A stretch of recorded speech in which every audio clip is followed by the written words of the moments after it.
Magandang araw, Bagong Pilipinas. Narito ang Police News Express sa oras na ito. Tuloy-tuloy pa rin ang isinasagawang search and rescue operations ng Albay PNP sa gitna ng walang tigil na pagbuhos ng ulan at pagbaha sa naturang probinsya. Sumuong ang mga kapulisan sa kabila ng mataas at malakas na ragasan ng tubig upang agarang mailikas ang ilan sa ating mga kababayan, kabilang na ang mga bata mula sa kani-kanilang mga tahanan na napinsala at patuloy na binabaha dulot ng bagyong Christine.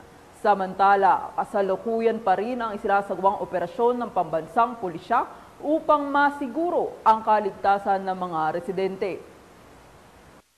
At para sa iba pang update sa kalagayan ng panahon, laging tumutok sa Police News Network. Alagad ng batas, tagataguyod ng Balitang Pulis. Ako po si Police Lieutenant Precious Lee, nagbabalita para sa Police News Express.